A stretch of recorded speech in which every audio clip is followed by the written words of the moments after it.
It's senior day in Princeton, New Jersey, and it's the rubber match of a three-game Ivy League series as the Princeton Tigers take on the Brown Bears this afternoon on the Ivy League on ESPN. Hi, everybody. Alongside Mike Warren, I'm Cody Chrusciel. The Princeton Tigers coming into this one sitting in fourth place, a narrow lead for the final Ivy League tournament spot.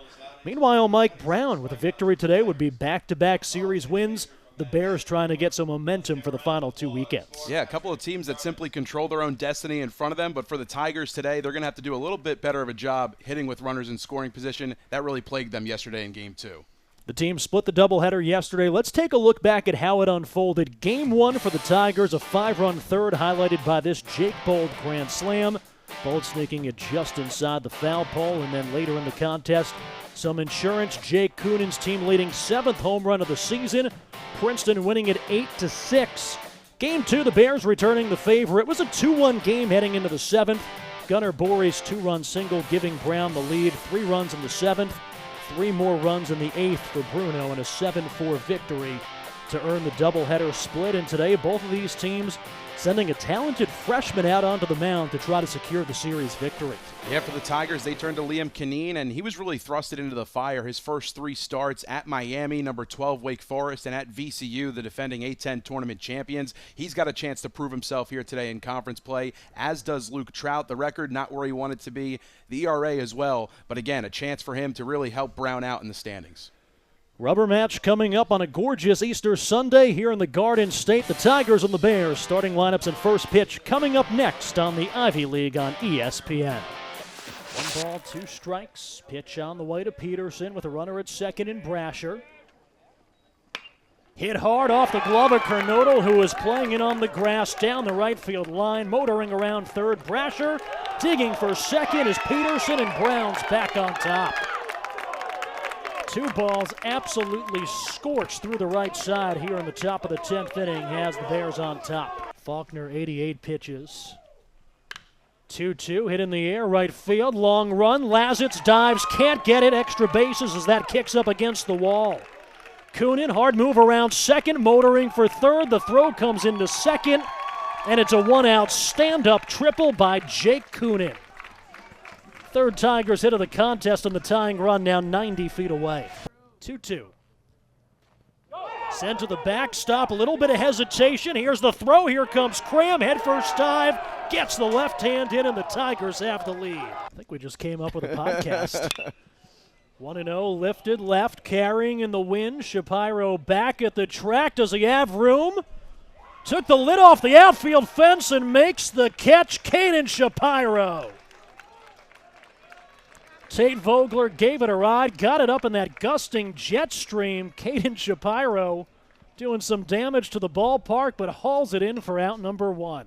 Brown earned the split in Game 2 and Game 3 of the series, going right down to the wire. 8-7 here with 2 outs in the 9th. 3-1 pitch.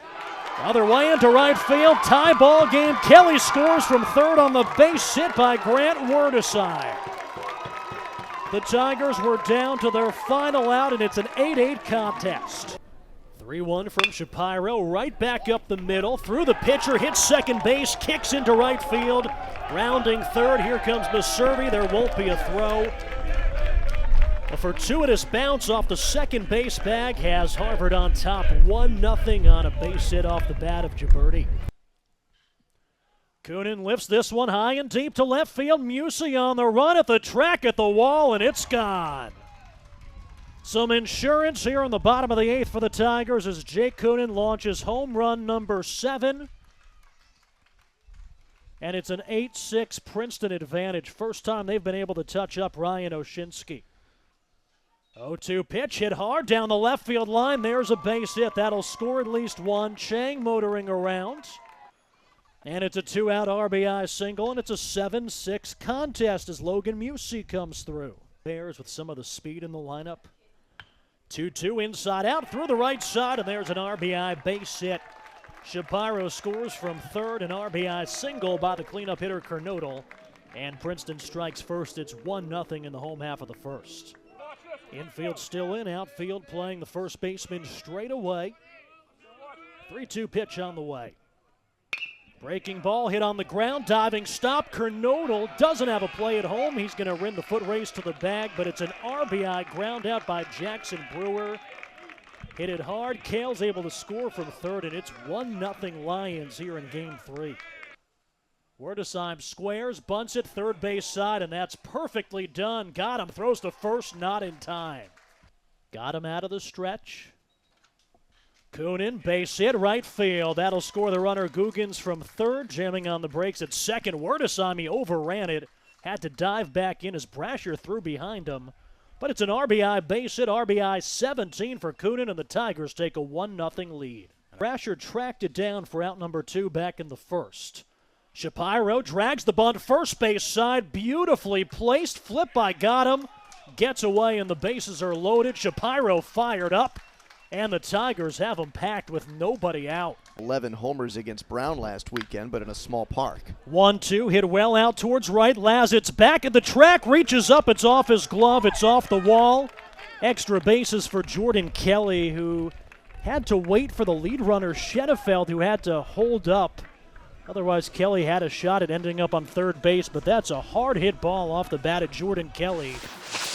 After both pitchers motored through the first inning, a little bit more laborious in the second. Columbia able to push across the game's lone run after a Jack Cale leadoff single and a wild pitch. Scored a couple batters later on a Jackson Brewer ground out to first. And Liam Kineen trying to keep it right here. 1-0 Lions on top. Rubber game of this 3-game Ivy League series. The winner of this contest through 2 weekends will be in first place in the Ancient Eight for whatever that's worth. I think it's worth quite a bit when you consider that these two teams could very well, by the end of the season, be battling for first place and a chance to host the Ivy League tournament. These are huge series no matter when they happen in the schedule. This game essentially becomes a tiebreaker. First pitch to the 9th place hitting catcher Owen Estabrook is upstairs. Estabrook and then back to the top for Fischel and Miller. Really good to see Estabrook back in the lineup. He usually doesn't catch the second game. He's usually games 1 and 3, but he got banged up in game 1. Fouled a ball off the inside of his left knee. Got hit by a pitch on the inside of his right elbow, right by the funny bone, right by the UCL. Right after he fouled the ball off of his knee, he had to run out a little dribbler in the infield to first. 2-0 pitch outside. 3 balls and no strikes from Kineen, who picked up 3 strikeouts in the first. And if you're Kineen, no slight to Estabrook, but this is a guy that you need to battle against based on who's coming up next. 3-0 pitch. Didn't miss by much, but there's a 4-pitch walk, and Columbia's got the leadoff man aboard for the second straight frame. And not to read too much into it, but inning 1 for Kineen, he was 2 strikes on everybody. And in the second and so far in the third, he's fallen behind more often than not. Is this a spot, and I know Columbia only 3 sacrifice bunts all year, is this a spot you lay one down with your leadoff man up, can handle the bat, and Sam Miller to follow?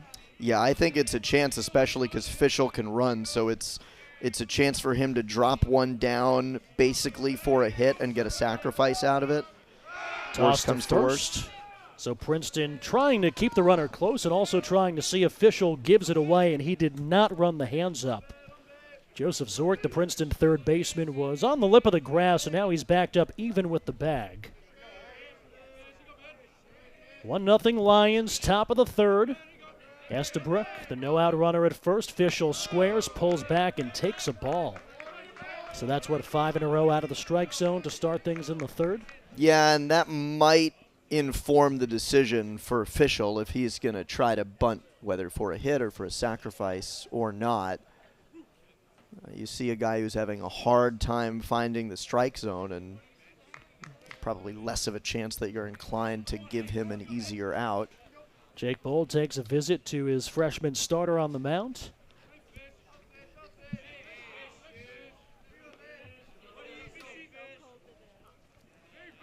Columbia manufacturing a run in the first. It was Cale with a single, got to second on a wild pitch, got to third on a ground out, scored on a ground out. 1-0, he squares, pulls back as that one bounces in for ball 2. couple of times these last 2 innings, Caneen has kind of short-armed his curveball. He has a short arm action to begin with, but spiked a couple of them. Also worth noting, nobody out in the third. That was pitch 41 for the freshman Caneen. 2-0 pitch, called strike on the inside corner. Princeton, their 3 top guys, their first 3 normal pitchers out of the bullpen. Yesterday, Elliott Eaton, Jacob Faulkner, Justin Kim all pitched. So they would love Liam Caneen to get this through 5 or 6, but he's laboring. And Kim was 61 pitches. 2-1 is outside for a ball. And Jacob Faulkner was 88 pitches in the start. So you'd think it'd be a long shot to see either of them today. Elliott Eaton was 51. He is theoretically maybe a little bit more available than the other 2, but that's even pushing it. 3-1 pitch, breaking ball just misses, and there's back-to-back walks, first and second, nobody out. You would think that might be part of the reason Jake Kernodle's at first instead of Nick Schenefeld. He started and pitched well Wednesday against Rutgers. Yeah, Schenefeld would definitely be a candidate to come in this weekend. We didn't see him at all in the first weekend of Ivy play on the mound. I think Joe Hallmacher. James Beasley as well, who was the Game 2 starter for Princeton last weekend, and he has not pitched. This weekend didn't pitch in the midweek either. Joe Hallmacher, 30-year pitching coach at Princeton, will call the infield in. Columbia with a 1-0 lead, and they're rolling here. 2 on, nobody out for one of the best hitters in the Ivy League, Sam Miller, who had 6 hits yesterday, including a home run. Talked about it, the luxury it is to go from Andy Blake, a guy who reached AAA in the Angels system, to Sam Miller as back-to-back shortstops. Here's another look at that late home run, helped cap the rally in that 10-2 victory, and that was an inning after Caden Shapiro made a tremendous catch crashing up against the wall, had it in the glove, couldn't quite hang on to the baseball. Yeah, Sam Miller, not only that home run yesterday, he had a great weekend last weekend against Brown, one of the top hitters in league play to start this season. He had a couple of big home runs last weekend in Game 1. Probably an unsung hero of short in a comeback win that didn't look like a comeback win by the time the score was final, but he had a go-ahead 3-run homer in the 4th and then a game-tying solo shot in the 7th. Sam Miller last year first-team All-Ivy when he had an OPS over 1,000. 1-0 from Caneen. Did that get him? No, he was able to juke out of the way, but 2 balls and no strikes. Very close to that lead shoulder. Sam Miller last year had a 3-homer game against Yale in mid-April and then had a good summer in the North Woods League where he was teammates in Green Bay with the man behind the plate for the Tigers. Couple of conversation topics between those two, I'm sure. Yeah, probably about how well they both hit up there. Say Jake Bold, 12 home runs? Sam Miller, 10. And he had Miller hit almost 300 that summer as well. Miller in the driver's seat after back-to-back walks, 2 balls and no strikes. And he'll eyeball a fastball and finally a strike from Caneen. Just the second one this inning. After he struck out the side in the first.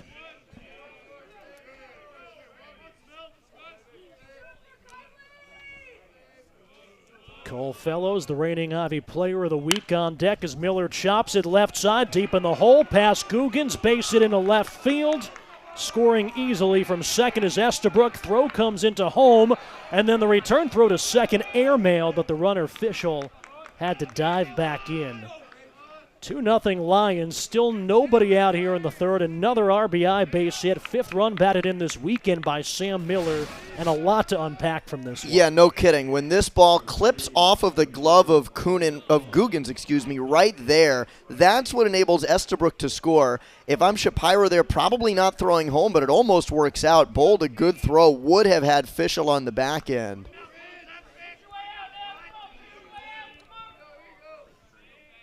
After Columbia was settled down with 3 punch-outs in the first, they manufactured a run in the second and then take advantage of a couple of walks to start things off here in the third.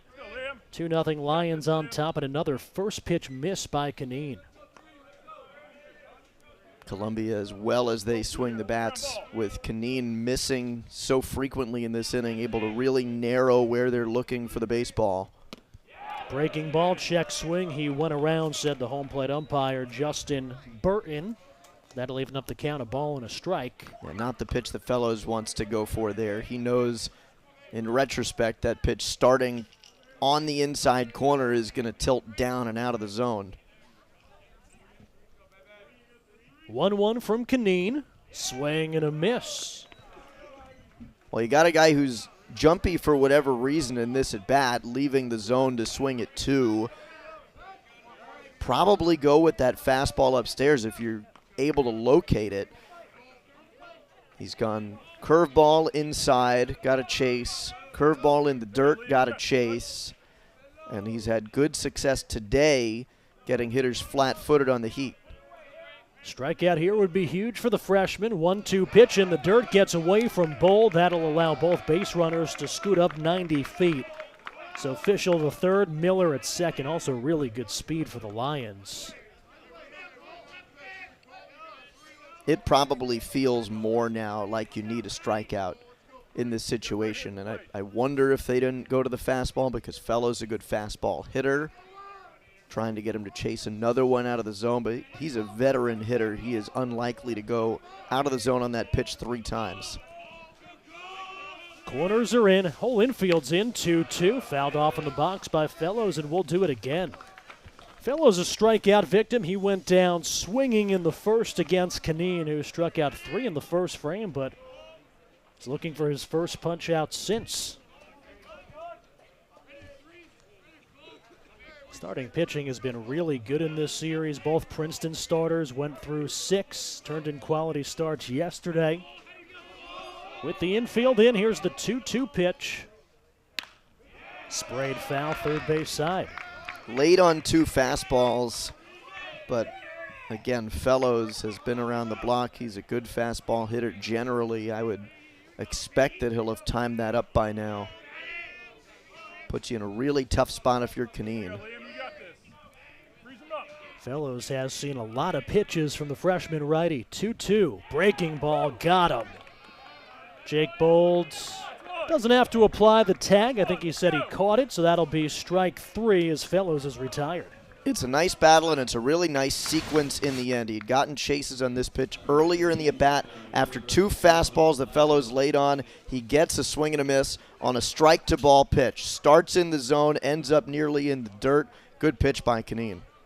4th strikeout. 3 of them have been swinging at the hand of the freshman righty Canine.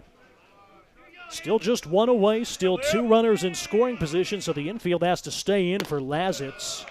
Canine starts him off with a fastball outside. Lazitz struggled last weekend against Brown, just 2 for 14, struck out 4 times.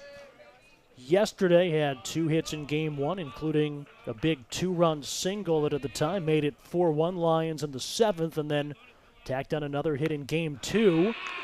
Speaking of hit, this one got him in the elbow, so that'll load the bases. Columbia, bases loaded, 1 run in and just 1 base hit here in the 3rd. Sam Miller's single through the left side was the only one, and this is a fastball that just rides up and in. Got him on the triceps right above that pad. Canine not super consistent spotting that fastball like he was in the first inning. That at bat alone, he pulled one outside and let one leak back inside for the hit by pitch. 57 pitches through 2 1/3 for Canine. Bases loaded. Infield will back up, at least the middle infield will back up and play double play depth as Jack Kale takes the first pitch strike. The field does look like it's back now on the breaking ball for Canine at least. Kale a single and a run scored last time up. 0-1 breaking ball on the ground through the drawn-in corner infield and a base hit. 1 run is in. Coming from second, Miller. He slides. He's safe. It's 4-0 Lions on the 2-run single by Jack Cale, who's 2 for 2. Cale had a single the other way on a fastball in his first at-bat, and you've got to think he's sitting breaking ball here with how well he waits back, knows that Kineen's having a hard time throwing the heat for a strike, and doesn't get a whole lot of it, but gets enough to pull it through. Beneficial, the lead runner scoring easily from third, so both walks to start off the inning have come around to score. Miller, after the RBI single on the wild pitch, he's able to score, so a lot of this self-inflicted by Kineen between the walks, the hit batter, and the wild pitch. First pitch swinging by Palfrey, fouled off third base side.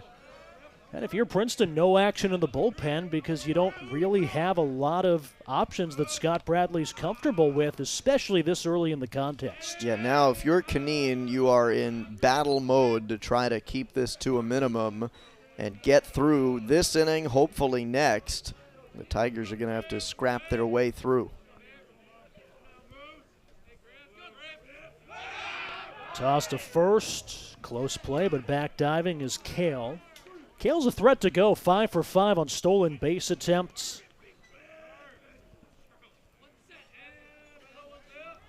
We talked about it yesterday in Exhibit A, B, and C, where last weekend Columbia against Brown, just how quickly they can stack up runs.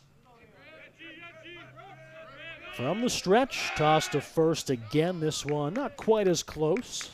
Big innings last weekend against Brown. 11 runs, 7 runs, 6 runs 2 times, 5 runs.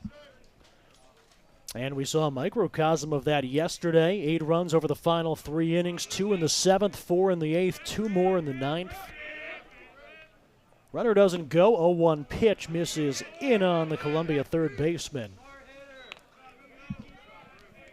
Palfrey just a .238 hitter this season, but does have 16 RBIs and a chance to give the Lions a cushion here. And again, a guy who Brett Baretti said his swing's still coming along because he had off-season shoulder surgery, didn't play summer ball. 1-1 breaking ball, right side, slowly hit. This will get a run in. Coonan fields, throws to first, and it's not in time. Ball not hit that hard, and Coonan playing back, shading towards second, made that a really tough play.